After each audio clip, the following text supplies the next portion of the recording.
Good evening, good afternoon, good morning, wherever you are listening to this podcast. Welcome to Soul Care Christian Counseling. Welcome to the Soul Care Podcast. I am one of the hosts for this episode. My name is Nigel. We'll get into introductions further along in this episode.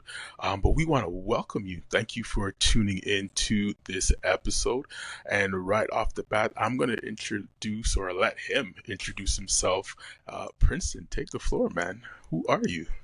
Yeah, so my name is Princeton Grant, and I am a guest host on the podcast today.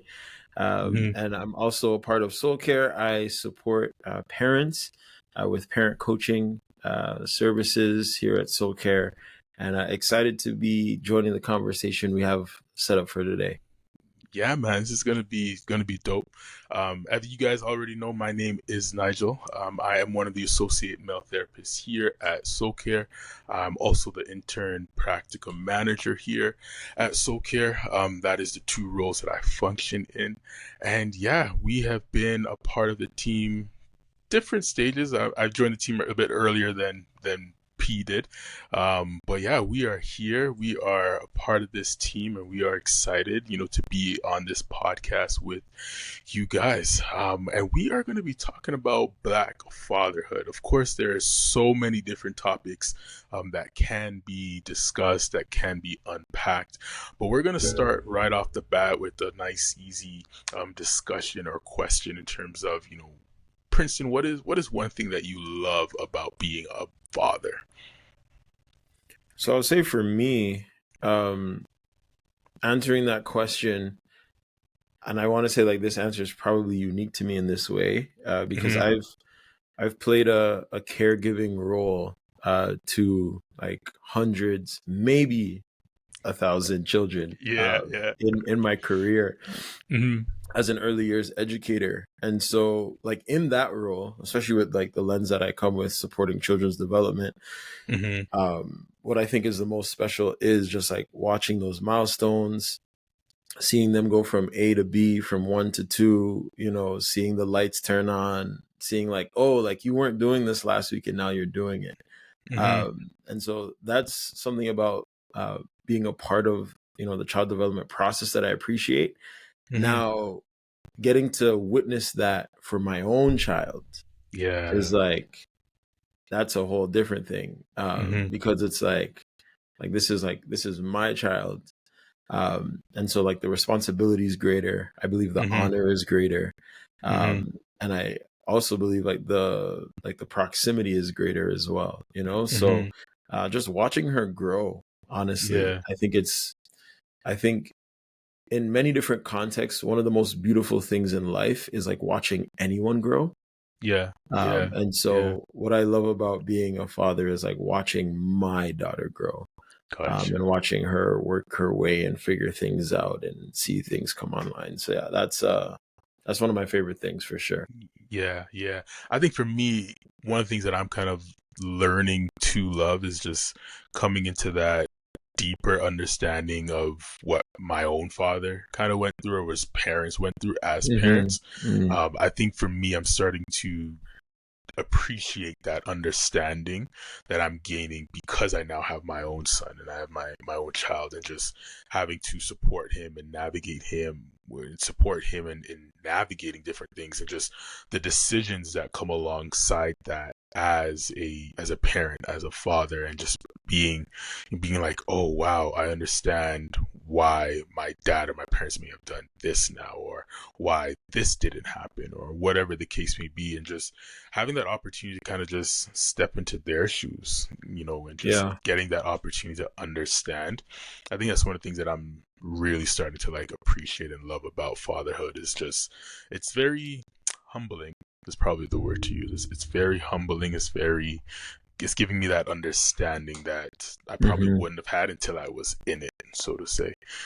So I think that's been one of the things that I'm loving about father, in addition to like the milestones and seeing him grow and all of that stuff. I think a part of that now is just like, I'm starting to really understand what it means to be a father, and just the role that we have to embrace. Yeah, Yeah. I think like what you're describing is really powerful because it's almost like one of the gifts of fatherhood or parenthood Hmm. is gaining insight for Yeah. your inner child. Right. Right. Yeah. Gaining insight, gaining context, like you get to Hmm. see like the other side of the coin and Hmm. then get to apply that to like your memories, you know, and maybe Yeah. some of the things that you remember from your childhood, like they feel a little bit more complete Hmm. because you have both perspectives, right? Right. Yeah, Right. yeah, that's Yeah. dope. And yeah, and I love that you use that word, like that aspect of like perspective. I think like that is something that we grow in relationship with, and in different capacities and different experiences, that word of perspective, because depending on the situation, your perspective may not be what it is now. Like it'll always change. And I think that's a part of that fatherhood aspect too, just like being open to the change of perspective in terms of like something that you may have cared about with the first child, the second or the third child may get away with, or it may not be as important because of perspective, and you're seeing how things have played out. So I think, yeah, that perspective piece is really cool. It's really needed and necessary as well. Yeah. Hmm. So we are, of course, fathers. You have a daughter. I have a son. But in addition to that, we are also husbands, and we are also men. And so with that, what how has that kind of shaped you, that aspect of being a father, being a man, being a husband, and having to have all of those roles kind of meshed in one? How has that shaped you as the person or the father that you are today? Well, I think like stepping into like looking at layers of fatherhood, um, and in the context of marriage and partnership and Mhm. parenting, Mhm. um, I think there's a level of just like added responsibility. Mm. You know what I mean? Like responsibility, I think is there's many responsibilities, right? So I Yeah. have a responsibility to my wife. Mhm. My wife and I have a responsibility to our daughter. Mhm. But then also, like, I have a responsibility for myself. And so I Right. think one of like the interesting things, like when we look at looking at fatherhood, is there are like layers. Yeah. So I think about it like almost like a and I promise you I'm not hungry. But almost like a sandwich, right? Yeah. Yeah. So Yeah. it's like, all right, a sandwich is one word, sandwich, right? Mhm. One word, sandwich. But a sandwich is made up of, many things. There's many things that Right. go into it. Mhm. And sometimes there can be like a blurring of lines. Mm. You know what I'm saying? Because it's the sandwich, right? The Right. sandwich. Yeah. When I Yeah. speak of the sandwich, I'm speaking of the whole thing. But the Yeah. whole thing is made up of differing parts, right? Mhm. And I think there's like a challenge of like tending to the different parts and not letting everything get like lost in Mm. the unity of it all, right? Yeah. And being Yeah. able to um, appreciate and take care of like the diversity and the Mhm. uniqueness found within like this space of life in my family life where Mhm. it's like I I have a daughter and like being a parent is like it's busy Yeah. in the sense that there's just especially like when the children are young, right? Mhm. There's just so Mhm. many demands, and Mhm. like kids cannot help themselves, so you literally have to help them.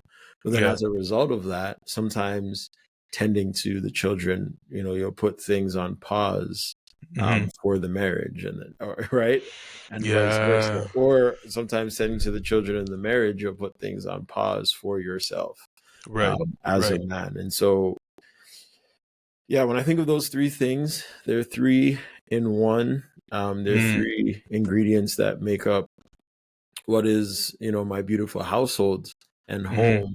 And I think about figuring out how they fit together while also nurturing them in their individual uniqueness. Yeah, yeah, man, you said so much there. One of the things that when you were speaking that came to my mind was just, a couple words in terms of like one, the complexity of that and just Mm-hmm. understanding how like this is so complex in terms of the responsibilities I have to my daughter, to my son, the responsibility I have to my marriage, the responsibility I have to myself.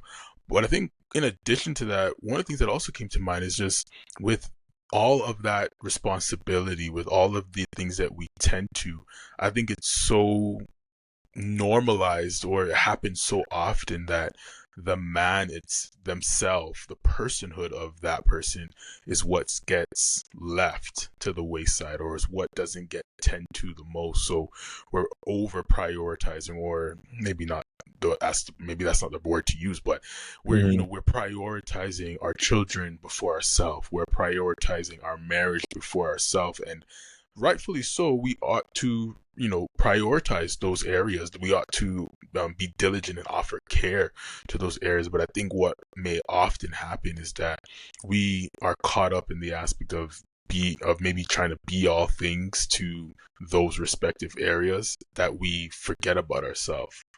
And I Mm-hmm. think that may be a part of that, that struggle in terms of just finding that balance of, being a husband, being a father, and being a person, being a man. And just how do we, balance all of that? How do we go about, showing up for ourselves while still showing up for in our marriage, while still showing up for our children? And maybe there isn't a balance. I don't know. Maybe there isn't a balance. Maybe it's the aspect of prioritizing what needs to be prioritized in that moment or in that season, so to say. Yeah, Yeah. I think it's interesting. Like, I think today's just going to be like a day of analogies. But Hmm.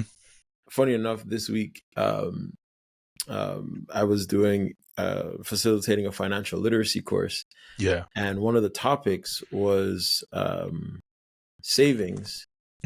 And an Mm-hmm. idea Hmm. that we talked about with savings connected to the budget is the idea of like paying yourself first, right? Mm-hmm. And so, like, it's one of those things where, like, let's use the budgeting example, right? Yeah. It's Yeah. like when you do that audit, when you do your budget, right, of your resources, you might Hmm. realize, like, oh, like, I could have used this amount of money better. Like, Gotcha. I could Yeah. have Yeah. not did the O. Henry, Hmm. right? But because I did the O. Henry 5 days a week, $1.25 added up, Hmm. whatever the case is, then I don't Yeah. have resources for this. And Hmm. I think like one thing that that even like when like working with that financial literacy course, Hmm. and talking about budgets with money, I also talk about budgets with time, Okay. right? And so Okay. like the idea is sometimes like, so think about it, if you want to, like you mentioned how sometimes just as individuals and like as men, right, it's like, Hmm. well, we have our obligation Hmm. to our children, and it's like we kind of just like have to show up for them, and we Yeah. have our obligation to our spouse, so we have to show up for them. So Hmm. then it feels like we get left. Hmm. But I if I were to put that in like the budgeting sense, it's like, well, you have your obligation to like your fixed expenses, Gotcha. Yeah. Yeah. right? Hmm. And then it's like, all being well, not all of your money is tied to fixed expenses. So Right. then like what you get from it is like your Hmm. intentionality, right? And Hmm. so that's where the idea of like paying yourself first or like putting yourself first. So like what I love to do, and like this is something that like has been like an up and down like journey for me. Yeah. Like before stepping into parenthood, it was like, yeah, I had to work to get to this space of like putting myself first, and I'll Hmm. put a frame around that. And then like with the transitions that happen in Yeah. life, like you just kind of like, okay, you know what, let me just tend to this other stuff. But as things are settling down, it's something that I'm really focused on. And Hmm. so what that looks like for me Hmm. is literally Hmm. when my wife and when my daughter are asleep Yeah. and Yeah. I'm Yeah. awake, That's your time. That's Mm-hmm. me, right? Mm-hmm. So that's just like a little way that every day it's like, okay, I can be putting time and energy into things that are literally just for me because my daughter and my Mm-hmm. wife are asleep. And Yeah. so there aren't those like obligations. It's like, well, before I need to get my daughter up, right? Mm-hmm. And before me and my wife are collaborating or planning and sorting out and all this other stuff, I'm Mm-hmm. taking the time to, I'll work out. I'll have quiet time devotion. I'll have my Yeah. reflection. I'll do my journaling. Mm-hmm. And similarly, it's like, okay, in like, so that's like the daily rhythm, but looking at like a monthly rhythm, it's like, okay, well, this time is carved out, for my boys, Right. Right. right? And Yeah. this is the Yeah. space, and there's no women, there's no children, Yeah. and it's just like, so I think you can like, if you're intentional, Mm-hmm. I think you can handle everything well. But Mm-hmm. then when you're not intentional, you turn around, you're like, oh man, where'd the time go? Like, I feel like I'm Right. missing in this area. And it's Mm-hmm. like, the time might have been there. And if the time's not there, then it becomes, okay, what supports? Who can I ask? How can I lean on and set up things? But I just feel like when it comes to like fatherhood, Mm-hmm. and managing all of the responsibilities that comes with, Mm-hmm. uh, just time and intention are like really important for finding like a healthy rhythm. Right. Yeah. Yeah. Yeah. I love that. And I think one of the things that you were speaking to is just that aspect of when you said intentionality, I was thinking of the word awareness. Like we gotta be aware of where we are in this journey. You gotta be aware of where you are with yourself. You gotta be aware of where you are in your marriage and your relationship. You gotta be aware of the relationship with your kids. And I think that awareness can help you kind of dictate the pace of those relationships. So sometimes if you're taking that audit as you spoke to, maybe you're realizing like, yeah, I've been pouring a lot into marriage, rightfully so, but there's been a slight drop off for me. How can I pour back into me? And I think that's that time piece that you were speaking to, like, okay, where does my time kind of come in? And I can speak for me in terms of like, yeah, I'm similar to that. I'll get up in the morning and that's me time. I'll get up and have my devotion. I'll stretch and I'll, get, little errands in terms of things around the house done that I can get done in that time so that when it's time to kind of get the morning routine, getting that ball rolling, we're able to do that and I'm fully present and not able or not having to think about other things along those lines. So, if this is something that we're both doing, we've had to teach ourselves this, we've had to learn this for ourselves in terms of like this rhythm, how to prioritize ourselves. How did you, or what did you see growing up from your dad in terms of like how he prioritized himself in his raising siblings, in his marriage? What did you see, what did you learn? So the interesting thing about my dad, all Mm-hmm. right, my dad is the type of man where he's going to, uh, in short, he's going to enjoy himself. Gotcha. You know what Yeah, I mean? yeah, Like, yeah, yeah. there's something he wants to do, somewhere he wants to go. Like, you know what I Yeah. mean? My dad was like, oh, like, and my sister really is the one that caught on the play, but it was like, oh yeah, like, I'm gonna make the grocery run and I'm gonna stop by my Yeah. favorite sandwich shop. You know what I Yeah. mean? Like, Yeah. so, yeah, I think I definitely like had that example. Mm-hmm. Um, like my dad definitely has like a high value of family, um, Mm-hmm.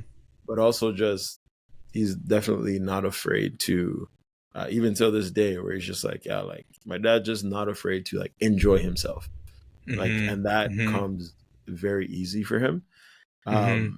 So yeah, I definitely like saw um, that frame from him. Now I will say my father and I have like different temperaments. Gotcha. You know what I Yeah. mean? Yeah. Like Yeah. different Yeah. characteristics. So like Mm-hmm.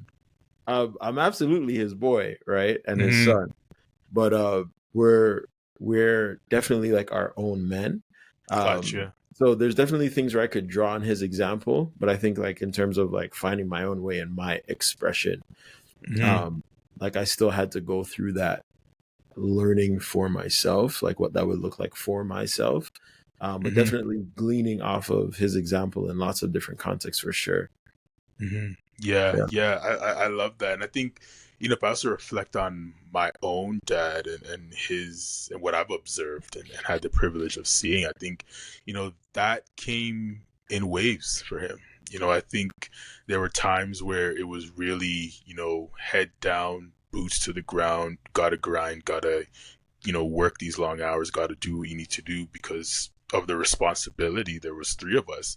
But then I also saw him take time for himself. But I think one of the things that kind of stuck out to me is just the routine and what my dad did. My dad, one of the things I'm learning is that I'm very similar to my dad. As I get Mm, older, as I get into this fatherhood journey, I'm realizing how similar I am to my dad in terms of just the simplicities of life. My dad pretty much enjoys anything, but he enjoys his peace above everything else.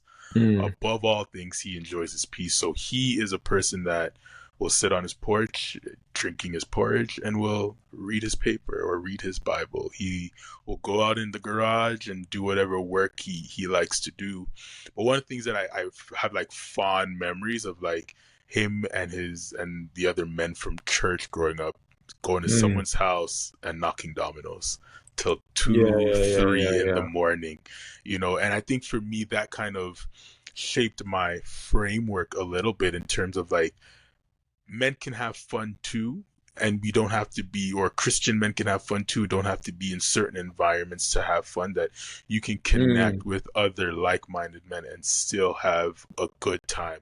Like I can say that from the perspective of like I went with them. There were times where like depending on whose house where they were going to, I was there. I saw them knocking the domino, ordering the pizza.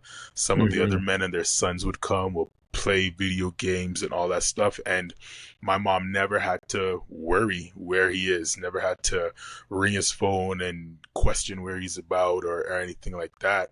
But my dad was intentional with that. He made time for that. Even when he was tired, and I knew he was tired, he still went because he knew he needed that. He knew he needed that space, that time. And that's that awareness piece. I think a part of the journey of fatherhood is allowing that awareness that we have to guide us and for us to submit to that in some regards, because that awareness it'll tap you on the shoulder when you're tired and you need that break. It'll tap you on the shoulder when you need to have that time to rejuvenate yourself and to offer that self-care and extend that self-care to yourself. So I think like that was something that I have fond memories of. Like my dad was just someone that, above all else, enjoyed his peace, but also knew when he needed to connect, when he needed his brothers around him in that regard. So it was really, really interesting to see and experience. So mhm, in addition, talking about our fathers and how they approached their own rhythm and whatnot of being a father, what's something that you saw your father do, or in your relationship with your father, that you kind of didn't agree with, you kind of weren't sure that was something you would have done? How did you handle that? How did you handle that? hmm. Putting you on the spot a little bit, just a little bit. You are, which is fine. But I actually had like a follow up, Yeah, like mini tangent to yeah, where you just went. hmm, So if I could throw this in, yeah. and then maybe you could answer that question. Gotcha. Yeah, yeah, yeah, yeah, yeah. And then yeah, I'll have some time. I have it working in the background. Hmm. But like one of the other things that um, I mean, saw and am seeing my dad model, Hmm.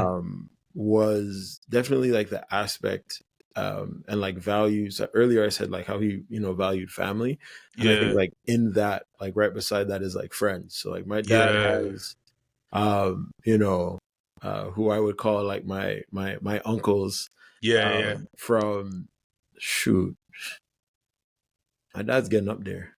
Mm. like what, 40, 50 years they've been homies. Okay. Wow. You know what I mean? Because if I have it right, my dad's been like rocking with these guys Mm-hmm. from before he was 20, like when he Mm-hmm. was a Mm-hmm. teen, and Yeah. like still to this day, like Wow. living in, Longevity. yeah, right. So like living Wow. in different, provinces. Mm-hmm. Some I remember one of my dad's friends at one point like moved to the States. Mm-hmm. And it's like still to this day, like those are his guys. Yeah. And like making space. And like for me with that, like one of the things that I definitely learned and grabbed was Mm-hmm. like, okay, yeah, like we're not supposed to like do this in ISO. You know what I'm Mm. saying? Like, so like marriage, manhood, and fatherhood doesn't have to Mm-hmm. be something that we try to do in isolation Yeah. and Yeah. just do by ourselves. It's Mm-hmm. and like that's something like that I see from my father. That's like a goal of mine, is like to have Gotcha. like decade long Mm. friendships. You know what I Mm-hmm. mean? And like people that are um in my kids' lives. So I'll never forget like when I was getting ready to get married, right? Mm-hmm. And Mm-hmm. went by one of my dad's boys' house and was kind of catching up. And Mm-hmm. he was like one of the first ones to give my first hair. He gave my first haircut. Used Wow. to cut us Okay. growing up. Yeah. And I showed him like some of the engagement pictures, and he's just like, Mm-hmm. shoot, like Prince is grown up, because this is someone Yeah. that's seen me from like diapers to like Yeah. having a little beard and putting a Mm-hmm. ring on Mm-hmm. someone's finger and jumping into that Yeah. stage. And so like just sharing, I think like Mm-hmm. sharing in our own experience of Mm-hmm. manhood and marriage Mm-hmm. and fatherhood, and not being something that we just hold close to the vest. You know what Yeah. I'm saying? And we're just, yeah, this is it. Like I'm just figuring out all by myself. Yeah. Because not much has ever been figured out all by Yeah. oneself. Yeah. So yeah, that was one thing. Like as you were just talking about that example with your dad, it's like, Yeah. yeah, like till this day, every now and again, I'll get a WhatsApp picture, Mm. of my dad and his homies, and it's like, yo, that's crazy. Like Yeah. my dad's been Yeah. tight with these guys since he was a teenager. You know what I'm Right. saying? So yeah, that's Yeah. one of them for sure. Yeah, I love that example and just that story that you shared because I think like one, it speaks to the aspect like relationships like that are possible. It's Hmm. absolutely possible to have those relationships, but also the aspect of like I think our generation of fathers and husbands, I think we're starting to become more aware of that as a need and necessity, and we're opening up ourselves to that. I can definitely like speak for me that like that wasn't as much as I saw my dad, go with his friends and knock the domino and do all of that. As I gotten older, that changed. And of course, like with transitions with life and Hmm. everything, like there's been a lot of different transitions that have taken place, which has allowed me to see that like his relationship with those people have also changed, where now I don't think they connect as often, Hmm. to Yeah, do yeah, those yeah. things. And I definitely wouldn't say that my father is a loner or anything like that, but I would definitely say like that has impacted him. That's Hmm. changed. A lot of things have changed for him in regards to that. So he is home more, doing different things. I think his interests have changed and he's discovered new interests for himself. But definitely, I think it's just the aspect of like, for me as a husband, as a father now, I'm seeing the necessity of that and also desire that, where, like, as you shared, like with your father, having these decade upon decade long brotherhood and friendships. I Hmm. definitely, desire that not only for me, but I desire that for my son in terms of for him to see that. Yeah, yeah, And yeah, yeah, yeah. and so I think that's a part of that desire that is like the relationships I'm forming now is the aspect of like, God forbid anything happened to me, I know my son's in good hands because of the relationships that I've formed and exposed him to. So I think that's a part of my responsibility too, is to let him Hmm. know like, God forbid anything happened to me, these are the men that you can go to. Or if for whatever reason you're not comfortable talking to me about something, these are the trusted men that are in my life that are also in your life via exposure, that they will come and you can speak to them and they will say something similar to what I say.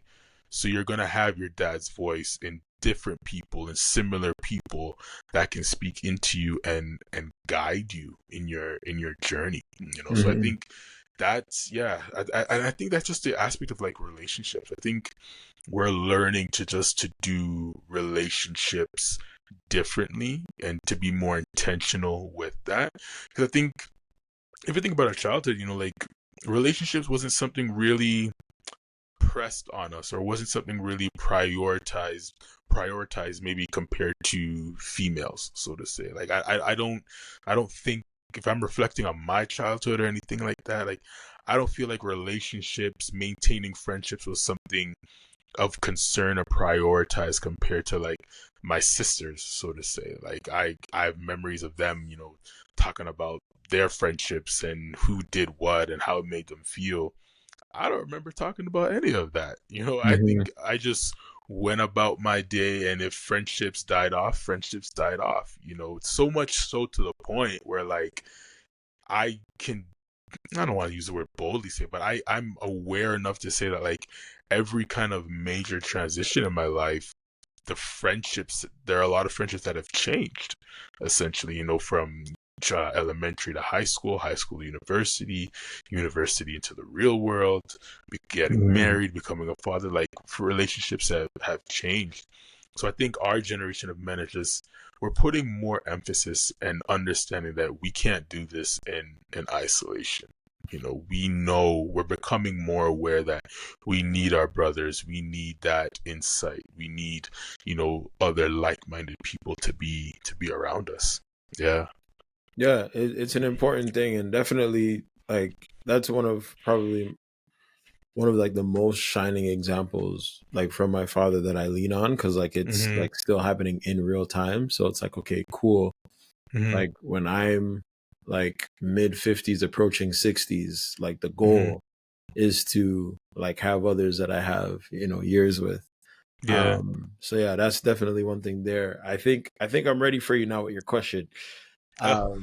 So I think for me, one thing that would probably that I would look to aim to do differently Mhm. is like just, you know, bringing, I think like bringing children behind the curtain, like Mm. just a Mhm. bit more Mhm. to two things, like just like the nuts and bolts of like life, like how Yeah. things work, and Mhm. like in context. Like, so one of the things I think about is like, you remember when you're learning math, right? Mhm. And Mhm. there's two ways to do math. There's giving the answer to the equation, and then there's like showing your work of how to give that answer. And that's something that like I would do differently. Is that like that showing of the work, that bringing behind the curtain, the explaining, like not just explaining like, so in some arenas like explaining what life is and explaining what things are, but like Mhm. as the father and the head of the household, like explaining my thought process, like explaining some of the details behind things, just to like offer that insight into some of the like deeper parts of like just even adulthood, you know? Mhm. So I feel like these are conversations now that I'm an adult that I have access to. I Mhm. just think it would have been beneficial for me to have access to these conversations and thought processes earlier. Like, so that would have been one of the things for me where it would have been helpful for like, okay, if earlier in the game, you know, my dad starts saying, okay, yeah, so this is what we did, this is how we did it, this is why I'm doing that, this is what this looks like, this. And that's Mhm. something that I'm hoping to like live out, where um and it may just be because of, you know, like my educational background and where I come from in terms of, you know, working with children and seeing how they develop, but just like, yeah, like even if what I'm sharing with them is like a little bit ahead, they have Mhm. the perspective, and at least in addition to like seeing the answer, right, of what I live out and model, they can see what goes into the answer as well, which will help them Hmm. understand and grasp it more and maybe even appreciate it more as well. Gotcha. Yeah, and I agree with that. I think there is that aspect of like sharing, or as you said, like behind the curtain that our parents may not have done. And I think that comes down to like that cultural thing, man. I think there is this cultural, I don't even know what the word to associate with it, but just this expectation that like kids are kids, adults are adults, and there are certain Hmm. things you just don't get to know until you get older, even if that, you know. So I hear that perspective in terms of like, yeah, inviting kids into that process a bit earlier, just so that they're aware. And I think even in you doing that, there's that inclusion aspect of just how a child feels when parents include them a part of the family thing. Because I think that protection piece, yeah, it's from a good place. But I think what I've seen and what we're maybe starting to see is that like the way our parents may have tried to protect us, or what they've tried to protect us from, didn't do justice, or it wasn't always the greatest approach, so to say, because for some of us it may have left us a bit shortchanged in adulthood, where we're things that we may have been expected to know we don't know, or we're still figuring things out in adulthood. So I definitely hear that, and I share the same sentiments. I think for me as well with my son is like, you know, teaching him certain things younger, or just inviting him into certain things or lessons a bit younger, just so that he has that awareness and that exposure. I think exposure is so key to a child's development, and of course that's your background, so you would know, you know, how beneficial exposure is. But I think it's really necessary and important, you know, for that relational dynamic between parents and their child, and especially as like fathers and their child as well. Yeah, Yeah, yeah. and one last piece I'll add to that, as like you talked about Hmm. exposure. One thing that I've seen, like in my various roles, just like in the, being an educator and working with, young families, Hmm. um, like this idea of like, um, whoever introduced something first, like a concept first, that becomes now the point of reference, right? And so Yeah. it's like one of those things where whether it's around ideas behind money, ideas behind sex, ideas behind Hmm. love, ideas behind like relationship and friendship, like whatever's shared first usually will set the parameters or be that point of reference. Like whatever comes next in that topic now is being received against what was first received. And so like that's one of my things where um for parents that it's like, man, making sure that there is that, like, just you can never be too early with looking to share and to expose your Hmm. children to certain things, of course within reason, but like I think it's Yeah. just like, Yeah. it's like, man, you be like, oh, like maybe this will be like a good conversation for 12, and it's like, dude, you have no idea what they're talking about at school at 8. You know what I'm Hmm. saying? And Hmm. so you Yeah. want to get you want to get to it before the classroom conversation becomes their point of reference for a Yeah. topic, or becomes the Yeah. parameters for how they see and understand certain things, right? So Hmm. when it comes to certain key conversations and like raising our children, like Hmm. I don't know, man, it's just, of course with caution and with grace and with time, but I just feel Yeah. like, especially in the world that we live in today where information is so accessible, like you want to Hmm. make sure that like our children are hearing things from us first, because we are their first and most important teacher, and it's like we got to step Hmm. up and like just be in that role so that we can Yeah. yeah, so that we can just be that like constant voice, and it's not like they're hearing about things from others and now their peer becomes their point of reference or the one they're coming to with questions because they're the one that exposed them to a particular Hmm. concept, you know what I'm saying? Hmm. So Yeah. yeah. I love that. I love that.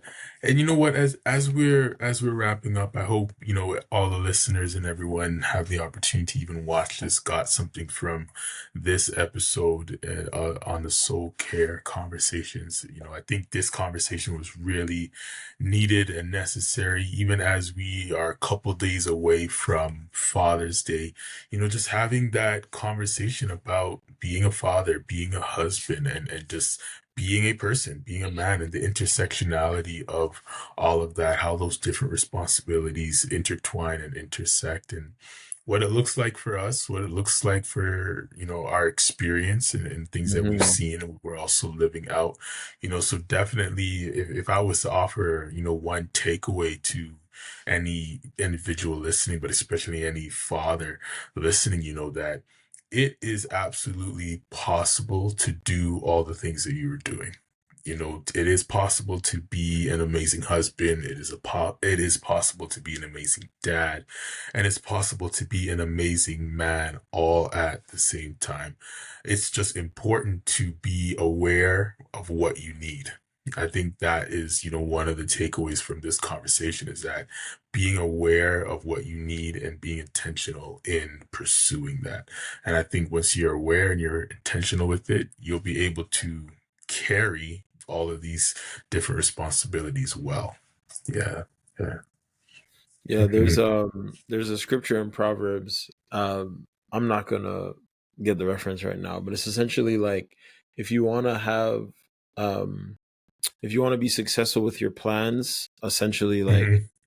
leaning on the support of others to help you put those plans Mhm. together. And Mhm. you know what I mean, like there's like safety and wisdom in the multitude of counsel, right? So Mhm. absolutely, it is possible to live well, to lead a healthy life, healthy family life, healthy parent child relationships. It's just a lot easier to do it when you're doing it not alone, not in Right. silos, not in isolation. And so leaning on community and leaning on resources and support. And I mean, Mhm. if you're listening to this podcast and you're not finding the support that we have to offer here at Soul Care, like here is your invitation, whether it's on the therapy side of just wanting that one-on-one support to tend to your Mhm. manhood or anything else, or whether it's on the parenting side, and Yeah. want someone to walk alongside you in your parenting journey, like there is support here. And so please, whether it's with us or someone else, just make sure you have the support that you need to be successful. Absolutely, absolutely. So everyone, thank you so much for tuning into this episode. Once again, we hope that you got something fruitful and tangible and a great takeaway from this episode. Again, as Princeton said, if you need support, Soul Care is here. And if Soul Care doesn't resonate with you, find that support somewhere. We hope that you enjoyed this and stay tuned for the next episode. Make sure to follow us on all our social media platforms. Make sure to give a like on YouTube for this video as the algorithm needs to mate, whatever the word there is. So it needs to do its job. So yeah, thank you guys so much for tuning in and look out for the next episode that will be dropping from Soul Care Conversations. Peace.